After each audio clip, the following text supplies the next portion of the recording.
All right, let's dive right in. Today, we're cracking the code on a huge part of your apprenticeship, K29. We're going to break down what it really is, how you can actually build this skill, and, most importantly, how you prove you've nailed it when it really matters. Let's do this. So, does K29 ever feel, a little fuzzy? You know, one of those things you know is super important, but you're not quite sure how to grab onto it and show it off for your apprenticeship? Yeah, you're not alone. It's a really common sticking point, but I promise, by the end of our time here, you're going to have a rock-solid, crystal-clear plan. So to make this all real, let's follow the story of Jody. She's a brilliant associate project manager apprentice over at a company called Ibis Stores. She's great at her job, but K29, this whole world of ethical and inclusive project management, has her feeling a bit stuck, and she knows she has to master it to pass her apprenticeship. Okay, so Jody's journey kicks off with her coach, Olivia, who's there to help her build the foundation. Because look, before you can apply K29, you've got to really truly understand what it's all about. So Olivia starts with the absolute basics. First thing on the list, ethics. Now, Olivia explains that in project management, this isn't some deep philosophical debate. We're talking about real everyday actions. It's about being honest in your status reports, even when the news isn't great. It's having the integrity to flag a big risk, and it's about making sure your decisions are genuinely fair to everybody involved. And then there's inclusivity. And this is so much more than just being nice to people. It's about proactively building a project environment where every single person has a real chance to contribute. It means you're the one making sure the quietest person in the room gets a chance to speak up, or that the feedback from your remote team carries just as much weight as the folks sitting right next to you. Now, this is super important because it draws the lines in the sand for K29. Olivia explains it to Jody like this.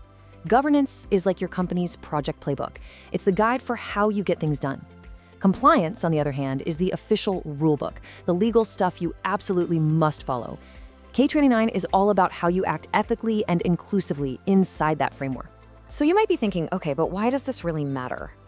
Olivia makes it clear to Jody, this is not just some box-ticking exercise for your apprenticeship.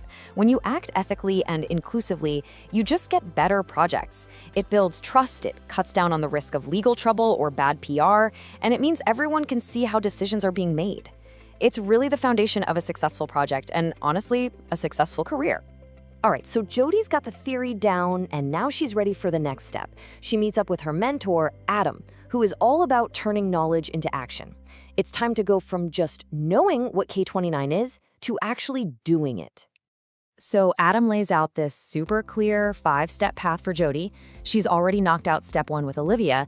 Now he's going to guide her through the rest, from spotting these ideas in real project plans to trying them out with his support, and then eventually making these calls all on her own.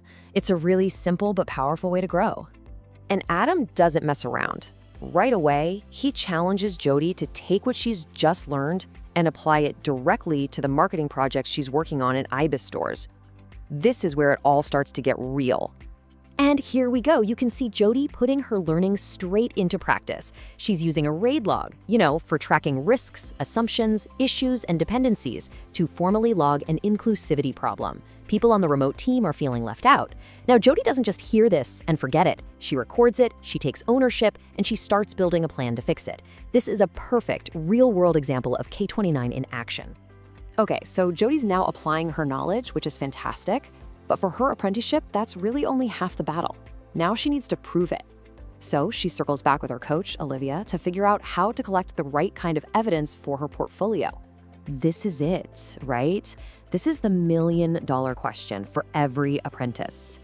It's one thing to do the work, but how in the world do you package it up so an assessor from APTEM can actually see how competent you are? Well, Olivia has the answers.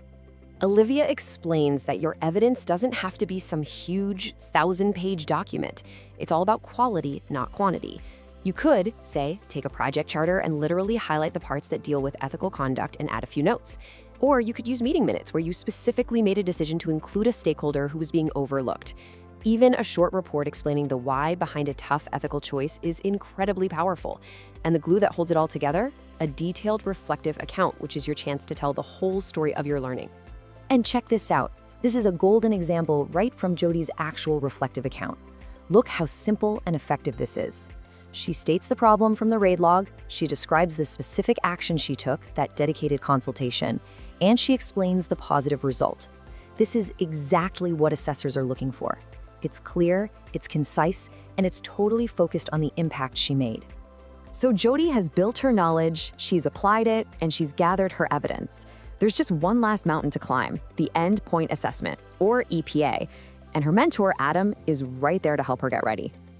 To get her prepped, Adam runs a mock EPA session with her, basically simulating the pressure and the kinds of questions she's going to face for real. This kind of practice it's absolutely crucial for building up your confidence before the big day. So Adam hits her with a classic presentation question. Now, a question like this isn't just asking, what did you do? It's digging deeper. It wants to know your thought process when things got complicated, when your ethics were pulling one way and the project budget or deadline was pulling the other. And here's the framework Adam gives her. First, just set the scene. What was the situation and what was the specific ethical problem? Then, explain the constraints you were up against. Next, walk the assessor through the exact steps you took to figure it out. And this is the most important part. You have to justify your final decision using those core ethical principles, like fairness or honesty. And then finally, tell them what happened as a result. Following this structure shows you can think clearly even when you're under pressure. Next up, Adam gives her a typical professional discussion question. This one's a little more direct. It's basically saying, okay, give me an example. They want to hear a story from you about a specific decision you made where ethics were front and center. And again, Adam gives her a rock-solid structure for her answer. First, be super specific about the decision. Don't be vague. Then, name the actual ethical principles you were using to guide you. Was it honesty? Transparency? Next, show that you're a pro by linking your actions back to your company's governance, that playbook we talked about earlier. And always finish strong by clearly explaining the positive impact of your ethical choice. So, through this amazing journey of understanding, then applying, then gathering evidence, and finally practicing, Jody has totally transformed her confusion about K29 into pure confidence. She is ready for her assessment. And her story gives all of us a clear roadmap.